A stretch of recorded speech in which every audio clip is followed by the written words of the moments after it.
And now, this week's edition of Big Face with your host, Samantha Jane Tilton. Hey guys, welcome to Big Face. I'm your host, Sammy Jane Tilton, and welcome to this week with me as your episode. I don't have a guest this week, and that is partly because I wound up getting COVID. And even as safe as I am, it can still happen. So for those of you, if you're not taking it seriously, I really hope you do. I walk around in my building and, well, I don't really, I've been quarantined forever. But when I have had to go down and get a package or something, I mask up and whatever, and I take the stairs. I've seen people in my building not wearing a mask and they walk past me. And I realized, because I got kind of pissed, and I realized that I kind of figured out how I'm going to handle it from now on. And that's to try and be giving about it, in that I think I want to stop people that aren't wearing a mask and say, hey, just so you know, it's actually dangerous. I have COVID right now. And maybe that will make people think that oh, it is right next to me. It is that much a part of everything. The person next to you can have it and you just don't know, and they may not even know. So anyway, COVID, it's a lot, right? Aside from that, I actually have been sick and I don't really think I've shared this much. Those of you that know me, or those of you in my class, you guys have seen that I've been sick for 7 months. And long story short, guys, doctors don't really know what it is, but I think I have long haul COVID. I've had over 101 fever for 7 months.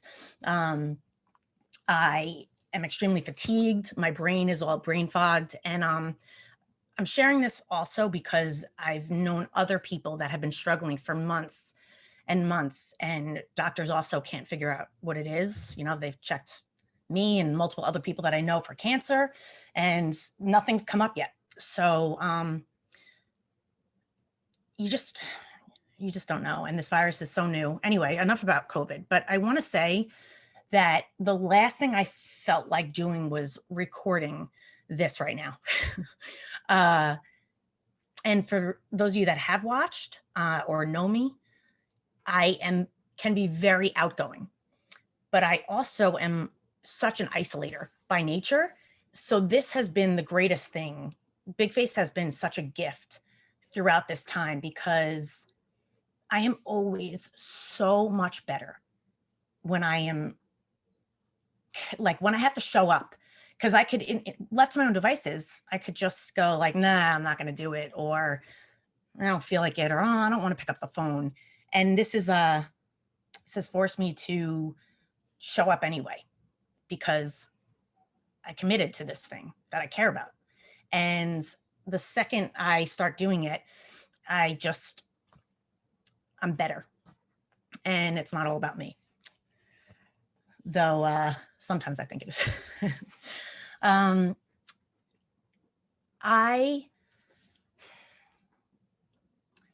COVID's been a really strange time, and I don't know if it has been for you guys, but depending on what second I decided I was going to record this, I maybe had a million things I wanted to say, or I could not think of one thing that I felt like talking about.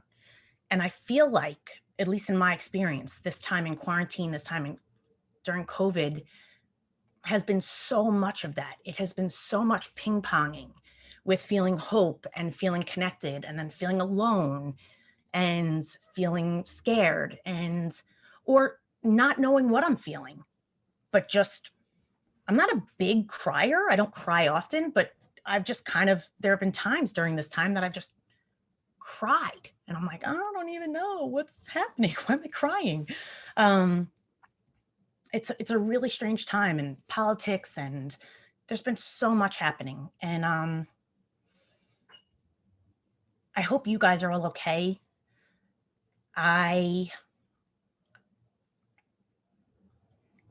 It's I'm just going to share this because it's my show, so I'll share it. I feel like I've spent so much of my life worrying about saying the right thing or knowing what to say or who I should be or who this person is that would be the most likable and to show up as that person. And this time, having to be home and quarantine and be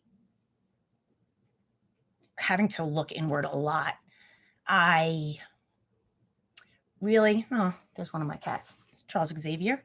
Gotta say, these guys, pets are amazing.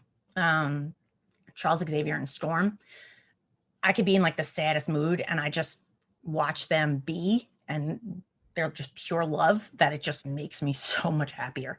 Animals are amazing. I love them. So yeah, so I was, and the brain fog is like, it's real. For any of you that are in my class, you know this. And when I teach, I literally have exactly the word that I want to say. And then I just blank. I completely blank. My brain just goes like, but back to what I was saying, because I actually remembered it. There's no right way that I'm supposed to be. And I always think that other people are so likable, and I like so many people. It's like rare that I really don't like somebody, like strongly, have real strong feelings, yet I feel like it's so easy for someone to not like me, that there's these things that would be, you know, annoying or this and that. And this time during quarantine has left me to look at that a lot, that some people aren't going to like me.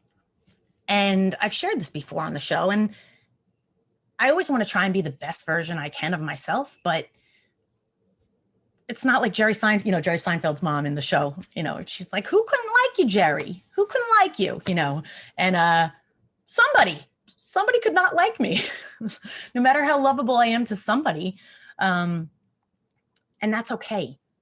For me, I'm trying to be okay with that and just show up as I am, as best I can, and keep learning and keep getting better. And I say this phrase all the time, my boyfriend hates it, but to get out of my own way, to get out of all the thoughts and concerns and fears about myself, and just be. I was talking to somebody the other day and I was just saying, I don't want to wait until I'm 75 to know better, to have the wisdom to go, who the fuck cares what anybody thinks? Like, just be. And it's, looking back at my 20s or when I was younger and going through all this stuff, I'm like, if I only knew what I know now. But I didn't. None of us did. None of us can. Or if you are 20 or below, you don't know shit yet. You only know the shit that you know, and you learn more as you go along. But I don't want to have to wait so long to, have that hindsight 2020 thing, to just be free and to live. It's a waste. It's a waste of this time for me, my existence, who I want to be in this world, what I want to bring. All those thoughts of, but if blah, blah, that keep me from doing it, keep me from giving whatever I'm supposed to be giving to you guys, to anybody I love or care about or don't, or they just keep me from being able to do any of that. And yeah, I there's the portion of my show, the feather in your cap.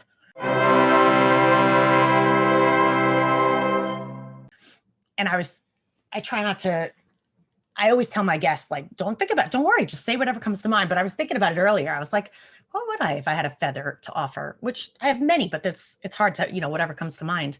I thought of somebody that I love very much, and he's no longer with us, but Norm, he was my therapist for many years through some of the hardest times of my life. And there were a lot of times that felt in my life like it would never end. I'd never get through it. I'd never get past it. The pain would never end. And that I'd be stuck there forever. And he would say this phrase to me, not Storm. He would say, there's always a next step. There's always a next step.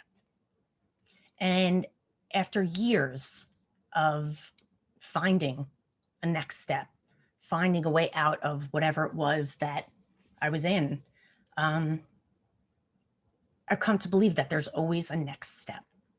So I guess that would be the feather in my cap that I would offer for today, that there's always a next step. No matter if you feel stuck, if you feel like you're having a hard day and feel hopeless during some of these times or scared, that it doesn't end here, in my opinion, from what I've learned from my own life. It doesn't end here. I could have never have imagined that my life would be what it is today in a million years. And it's imperfect, but all the things I ever dreamed of that seemed like they were so far away, I found my way to a lot of them, and they look and feel completely different than I could have imagined, but better. You know, there's this saying that it was in that movie, Fools Rush In, with Salma Hayek and Matthew Perry. And he says, I hope I'm not spoiling, but he says this line, and he says, "You're everything I never knew I always wanted." And that line always stuck with me. You're everything I never knew I always wanted. And I just think there's something so beautiful about that, that when something is right, when something, I don't have to translate it for you, whatever it means to you, but it always struck me so beautifully. And I just love that. I only know a little. I only know whatever I can know, and the rest is the rest. But I'm grateful today. I'm grateful to be here talking, and it be okay that my brain is foggy and I was sick and did not have I couldn't interview a guest because my boyfriend and I coughing and can't breathe well and all that stuff. And that's okay. Or I try and let myself know it's okay, that it's not perfect. I'm not going to do everything that I want to do every day, things that I'm hard on myself. I should do more of this, all in good time. Yeah, I just want to let go. So, and show up no matter what. There's so many weeks, guys, where I'm like, I don't want to do it. I don't want to put out an episode because it takes work, especially with how I've been feeling. I don't want to. The cats are fighting. They kick each other's heads, like with their feet. It's like very funny. Here, I'll give you a little preview. Storm's looking.